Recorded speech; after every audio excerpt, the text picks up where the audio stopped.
Assalamualaikum warahmatullahi wabarakatuh. Nama saya Aulia Nurhatilah dengan NIM 231270030 dengan jurusan BKPI. Nama dosennya Dr. Helna Nelis, MPD. Dengan mata kuliah Sejarah Peradaban Islam dengan tema Masa Kebangkitan Kembali Kebangsaan Islam.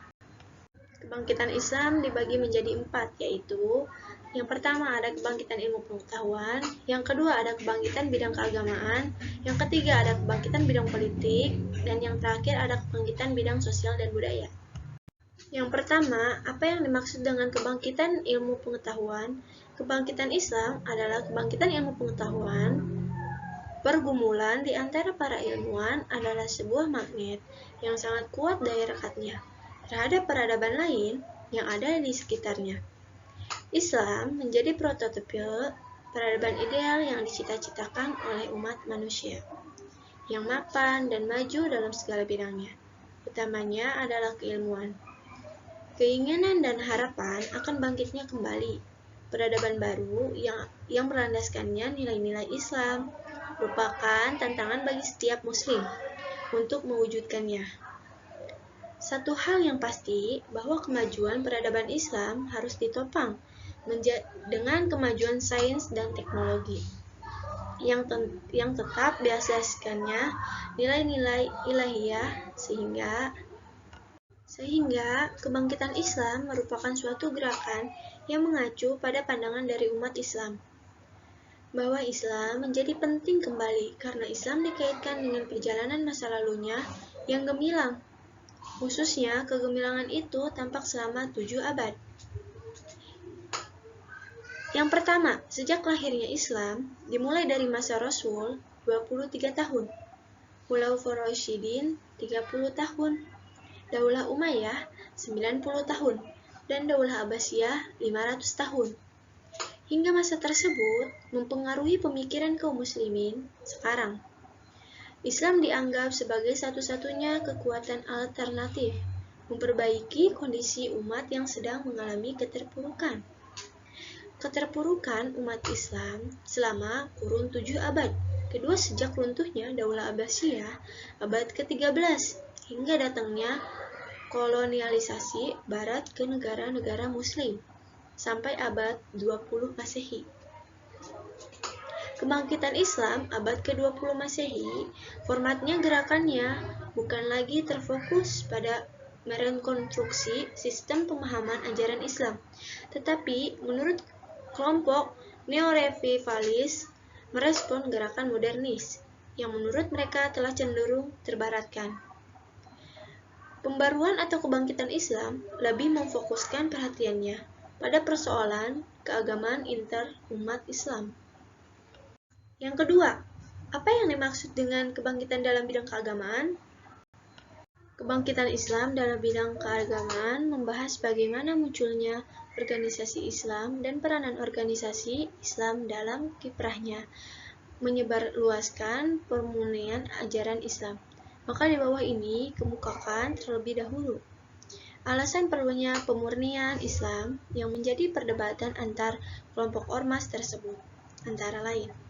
Yang pertama, merebaknya pemahaman agama yang bersifat taklid, yaitu penerimaan fatwa amal yang perbuatannya yang diakui sebagai sesuatu yang tidak dapat berubah lagi di kalangan umat Islam. Kemudian, ada anggapan dari sebagian ulama bahwa pintu ijtihad sudah tertutup sehingga kreativitasnya. Kedua, di kalangan umat Islam sedang berkembang terkat-terkat seperti Naqsabaniyah, Syatariyah, Qadiriyah, Sanusiyah, dan lainnya. Masing-masing terkat itu memiliki jaringan sampai kepada seorang syekh di Timur Tengah, sehingga dalam praktek ajarannya sampai pada pengikutnya dilakukan meniru apa yang dilakukan dan diajarkan gurunya tanpa mengacu pada sumber-sumber.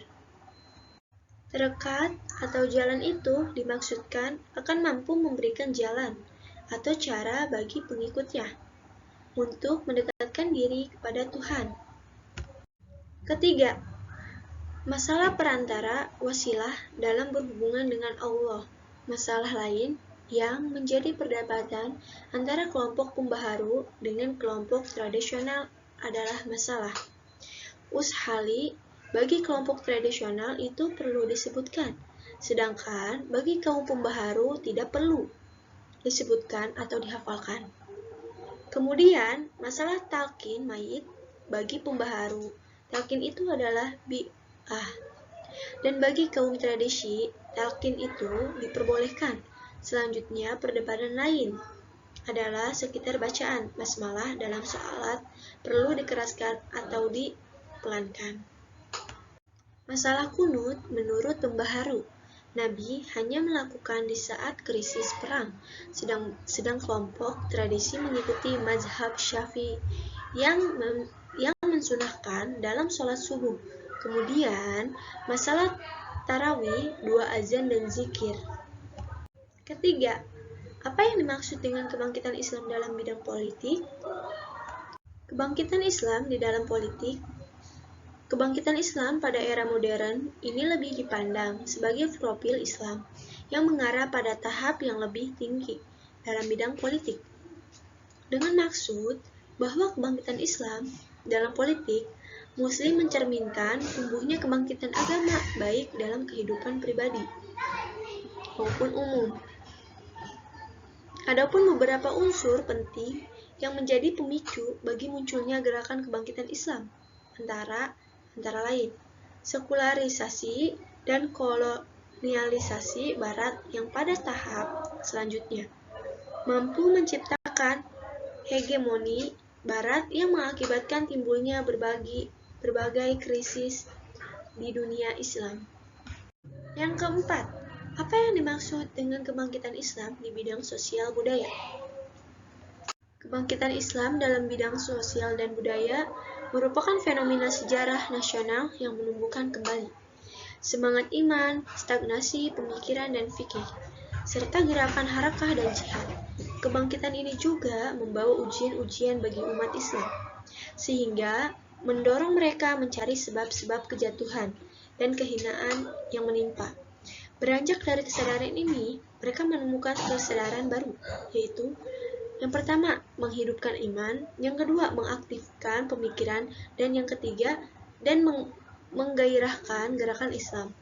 Dalam hal ini, Al-Quran telah mengisyaratkan melalui kisah perjalanan Bani Israel, awal surat Al-Isra, dan Al-Hadis yang menjelaskan tentang lahirnya pembaharu setiap 1 abad. Sejarah Islam pun membuktikan isyarat ini. Adapun faktor-faktor munculnya kebangkitan Islam dibagi menjadi 2, yaitu yang pertama ada faktor eksternal dan yang kedua ada faktor internal. Yang pertama, faktor eksternal yaitu datangnya kolonialisme dunia barat seperti Portugis, Belanda, Spanyol, Amerika, Inggris, dan lainnya ke negeri-negeri Muslim untuk memonopoli eksploitasi kekayaan alam dan menaklukkan wilayah sebagaimana tergambar dalam semboyan gospel yaitu gold and glory. Yang kedua, faktor internal munculnya paham taklid. Pada pendapat ulama paham praktik terkat yang banyak mengkultuskan wali syekh atau mursyid, berkembang paham Islam sinkretis, hufarat, tahayul, dan bi'ah, meninggalkan kajian-kajian yang mengandung unsur filsafat dan berpikir kritis. Kesimpulannya, bahwa kebangkitan Islam merupakan suatu gerakan yang mengacu pada pandangan dari umat Islam, bahwa Islam menjadi penting kembali karena Islam dikaitkan dengan perjalanan masa lalunya yang gemilang, hingga masa lalu tersebut mempengaruhi pemikiran kaum muslimin sampai sekarang. Islam dianggap sebagai satu-satunya kekuatan alternatif memperbaiki kondisi umat yang sedang mengalami keterpurukan. Kebangkitan Islam sudah dimulai sejak akhir abad ke-19 Masehi dan terus menunjukkan gairahnya pada awal abad ke-20 Masehi. Beberapa faktor mengapa Islam harus bangkit dari keterpurukan yaitu karena faktor eksternal dan internalnya. Sekian, terima kasih. Mohon maaf bila ada tutur atau bahasa yang kurang tepat. Assalamualaikum warahmatullahi wabarakatuh.